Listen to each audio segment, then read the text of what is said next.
this is freaking awesome. Big thanks to Kamado Joe for sponsoring this episode. I got two beautiful steaks on the grill today, and they look absolutely freaking delicious, but you can't tell the difference. In the raw state, there's a big difference between these two steaks. On this side, I have a pink steak with a white fat cap, and on that side, I have a dark red steak with kind of like a almost yellow fat cap. This is a beefy de Chera steak, which means it's a New York strip cut lengthwise. This is also a beefy de Chera, cut in the same way from the New York strip lengthwise. As you might have noticed, this is a veal steak. It has been cut from a younger cow. This just might have been a gentleman that grew up on a dairy farm and is a byproduct of making milk. It has been raised, it has been fed, it's been grown until we have this beautiful piece of meat. But what is the difference from a steak that came from a cow that we are used to,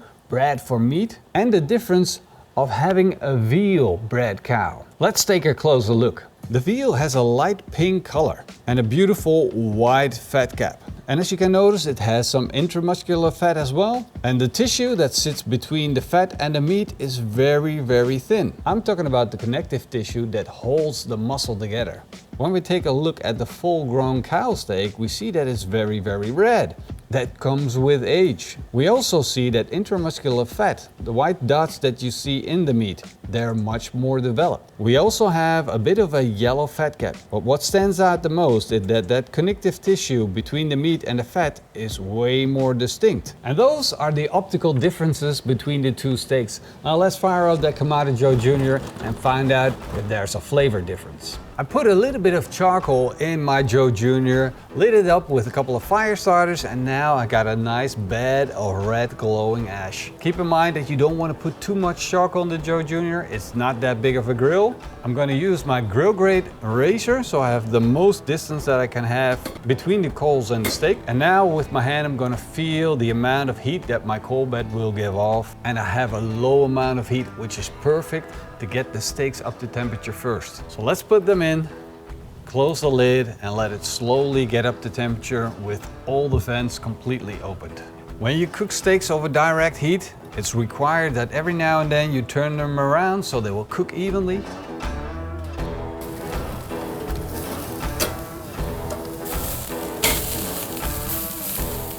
These are starting to look good, and I just checked the core temperature and veal steak is about done.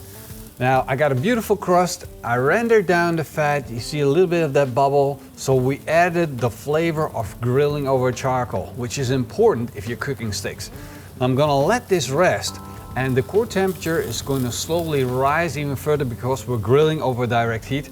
So I stopped at a temperature of 45 degrees Celsius core temperature, which is very, very early. This one I'm gonna close the lid on and give it a little bit more time. I'm gonna put on a little bit of aluminum foil on that steak, and that's gonna make sure that the temperature rises even further and it's gonna be cooked to perfection.